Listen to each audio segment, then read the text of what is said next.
மஹிந்தவின் புதல்வர் ஜோசித ராஜபக்ஷ அதிரடி கைது. மஹிந்த ராஜபக்ஷவுக்கு உயிர் அச்சுறுத்தல், அனுர அரசுக்கு கடும் எச்சரிக்கை. ராஜபக்ஷவின் காலத்தில் இருந்த மற்றும் ஒரு முக்கிய தரப்புக்கு வரும் பேரிடி.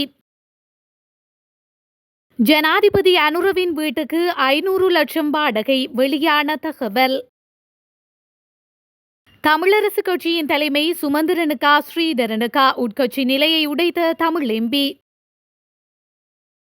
இலங்கைக்கு மீன்களை இறக்குமதி செய்ய வேண்டிய நிலைமை, அமைச்சர் வெளியிட்ட அதிர்ச்சி தகவல். மஹிந்த ராஜபக்ஷவின் மகன் ஜோசித ராஜபக்ஷ இன்று காலை குற்றப்புலனாய்வு திணைக்களத்தால் கைது செய்யப்பட்டமை தொடர்பான மேலதிக விவரங்கள் தற்போது வெளியாகியுள்ளன. ரத்மலானே ஸ்ரீமல் பிரதேசத்தில் அமைந்துள்ள 34 மில்லியன் ரூபாய் மதிப்புள்ள வீடு மற்றும் காணியை வாங்கியது தொடர்பாக ஜோசித ராஜபக்ஷவை சந்தேக நபராக பெயரிட போதுமான ஆதாரங்கள் இருப்பதாக சட்டமா அதிபரால் கடந்த 23ஆம் தேதி குற்றப்புலனாய்வு திணைக்களத்திற்கு அறிவித்ததை தொடர்ந்து இந்த கைது இடம்பெற்றுள்ளதாக குறிப்பிடப்பட்டுள்ளது. தற்போது தொடரப்பட்டுள்ள இந்த காணி வழக்கின் பிரதான சந்தேக நபர் ஜோசித ராஜபக்ஷவின் பாட்டியான டெய்சி ஃபாரஸ்ட் என்ற பெண் என தெரிவிக்கப்பட்டுள்ளது. இந்த நிலையில் பணமோசடி சட்டத்தின் கீழ் கைது செய்யப்பட்டுள்ள ஜோசித ராஜபக்ஷ வாக்குமூலம் பதிவு செய்த பின்னர் இன்று நீதிமன்றத்தில் முன்னிலைப்படுத்தப்பட உள்ளமையும் குறிப்பிடத்தக்கது. தமிழரசு கட்சியின் தலைமைத்துவத்திற்கு உரிய பண்புகளை வளர்த்து கொண்டு சகலரையும் சமமாக மதித்து வழிநடாத்தக்கூடிய பக்குவம் சுமந்திரன் அல்லது ஸ்ரீதரனுக்கு காணப்பட்டால் தலைமை தாங்கும் இடத்தை அவர்கள் பெறுவார்கள் என இலங்கை தமிழரசு கட்சியின் மட்டக்களப்பு மாவட்ட நாடாளுமன்ற உறுப்பினர் ஞானமுத்து ஸ்ரீநேசன் தெரிவித்துள்ளார். ஊடகம் ஒன்றுக்கு வழங்கிய நேர்காணலின் போதே நாடாளுமன்ற உறுப்பினர் ஞானமுத்து ஸ்ரீநேசன் இதனை குறிப்பிட்டுள்ளார். இது தொடர்பில் அவர் மேலும் தெரிவித்ததாவது, சம்பந்தனின் மறைவின் பின்னர் தமிழரசு கட்சியின் தலைமைத்துவ விடயத்தில் ஒரு இழுபறி நிலை காணப்பட்டாலும் தற்போது பதில் தலைவராக CVK சிவஞானம் தலைமைத்துவத்தை ஏற்று நடாத்துகின்றார். தமிழரசு கட்சியானது தமிழ் தேசிய கட்சி என்பதுடன் ஒரு விடுதலையை அடிப்படையாக கொண்ட கட்சியாகும். இந்த கட்சியை தமிழ் தேசிய சிந்தனை மற்றும் தமிழர்களின் இழப்புகள் பற்றி சிந்தித்து வழிநடத்தக்கூடிய ஒரு மனப்பக்குவம் உள்ளவர் தலைமையேற்கலாம். அத்துடன் தலைவர் என்ற பொறுப்பை ஏற்கக்கூடியவர்கள் பொறுமையுடையவர்களாகவும் விட்டுக் கொடுப்பு கொண்டவர்களாகவும் மற்றும் பழிவாங்கும் குணமற்றவர்களாகவும் இருத்தல் வேண்டும். அத்துடன் தமிழ் அரசியல் கட்சிகள் அனைத்தும் ஒற்றுமையாக இணைந்து பயணிக்க வேண்டும் என்பதையே தமிழ் மக்கள் விரும்புகின்றார்கள். கடந்த பொதுத் தேர்தலில் வடக்கு கிழக்கில் தமிழ் கட்சிகள் தனித்து செயல்பட்டமையால் மக்கள் தகுந்த பாடம் புகட்டியுள்ளார்கள் என அவர் மேலும் தெரிவித்துள்ளார்.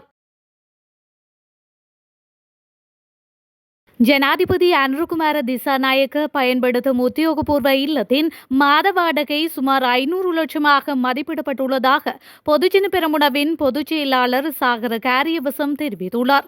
முன்னாள் ஜனாதிபதி மஹிந்த ராஜபக்ஷ தங்கியுள்ள வீட்டின் மாத வாடகை தொடர்பில் செய்யப்பட்ட மதிப்பீட்டில் இந்த விடயம் கண்டறியப்பட்டுள்ளதாக கூறியுள்ளார். அதன்படி ஜனாதிபதி தனது இல்லத்திற்காக இந்த நாட்டு மக்களின் வரி பணத்திலிருந்து மாதத்திற்கு சுமார் 500 லட்சத்தை செலவிடுவதாகவும் சாகர குற்றம் சுமத்தியுள்ளார். மேலும் மக்கள் எதிர்கொள்ளும் அரிசி, தேங்காய் மற்றும் உப்பு பிரச்சினைகளை அரசாங்கம் விரைவில் தீர்க்க வேண்டும் எனவும் அவர் கோரிக்கை விடுத்துள்ளார். பூனைகளுக்கும் நாய்களுக்கும் உணவளிப்பதால் அரிசி தேர்ந்துவிட்டதாகவும் தேங்காய் சம்பல் தயாரிக்கப்படுவதாகவும் தேங்காய் தேர்ந்துவிட்டதாகவும் சமூகத்தில் பொய்யான கருத்துக்களை அரசாங்கம் வெளிப்படுத்துவதாகவும் அவ்வாறான கதைகளை பரப்புவதை தவிர்க்கவும் என்றும் அரசாங்கத்தை வலியுறுத்தியுள்ளார். முன்னாள் ஜனாதிபதி மஹிந்த ராஜபக்ஷவிற்கு உயிர் அச்சுறுத்தல் காணப்படுகின்ற நிலையிலும் அவருடைய பாதுகாப்பு பலவீனப்படுத்தப்பட்டுள்ளமைக்கு ஆளும் தரப்பு சட்டத்தின் முன் பதிலளிக்க நேரிடும் என அவரின் ஊடக பேச்சாளர் சட்டத்தரணி மனோஜ் கமகே தெரிவித்துள்ளார். கொழும்பில் நேற்று இடம்பெற்ற செய்தியாளர் சந்திப்பில் கலந்து கொண்டு கருத்து வெளியிட்ட போதே அவர் இதனை குறிப்பிட்டுள்ளார். அங்கவர் மேலும் தெரிவித்ததாவது, ஜனாதிபதி என்ன சொல்கின்றார் என்று அமைச்சரவை உறுப்பினர்களுக்கு தெரியாது. அமைச்சர்கள் என்ன சொல்கின்றார்கள் என்பது ஜனாதிபதிக்கு தெரியாது. மக்கள் மத்தியில் பிரபல்யமடைவதாக நினைத்துக் கொண்டு மனம் போன போக்கில் பேசிக் கொள்கின்றார்கள். மஹிந்த ராஜபக்ஷ இந்த நாட்டுக்கு அளப்பரிய சேவையாற்றியுள்ளார் என்றும் அவர் குறிப்பிட்டுள்ளார்.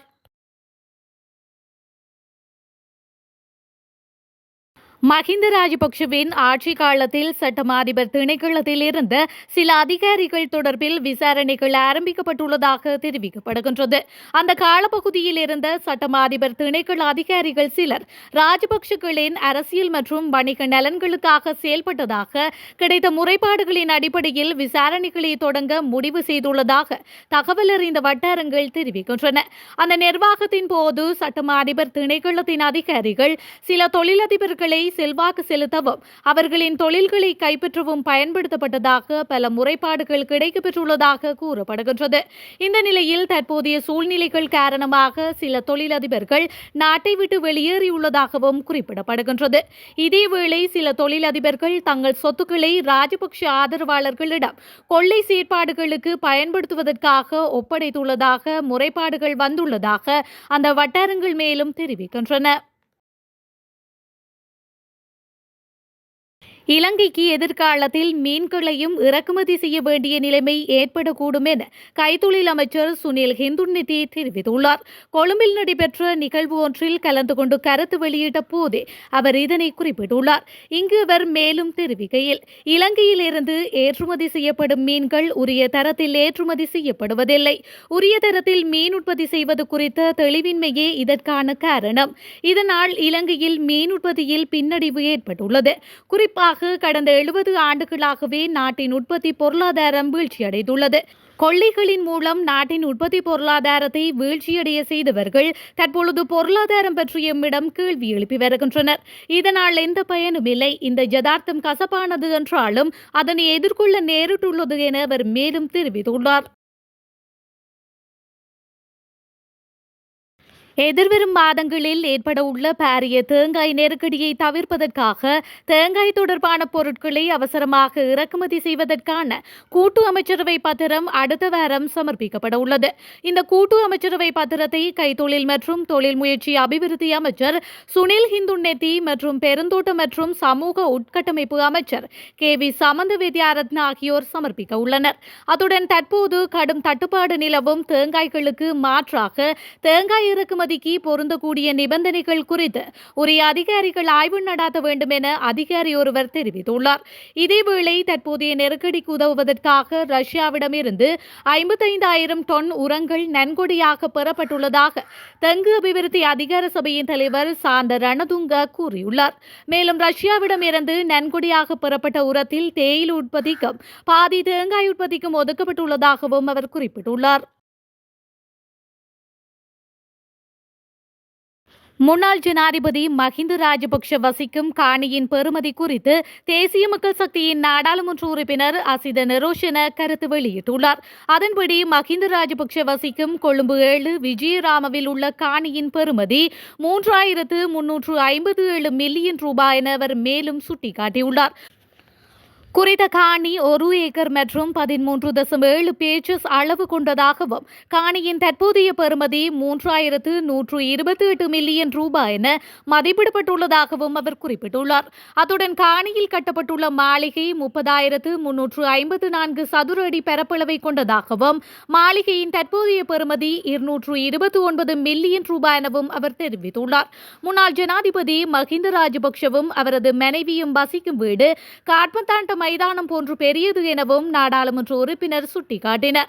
இதேவேளை வீடமைப்பு அதிகார சபையினால் குறைந்த வருமானம் பெறுவோருக்கு வழங்கப்பட்ட வீடொன்றின் அளவு சுமார் 450 சதுர அடி எனவும் அசித நிரோஷன தெரிவித்துள்ளமை குறிப்பிடத்தக்கது.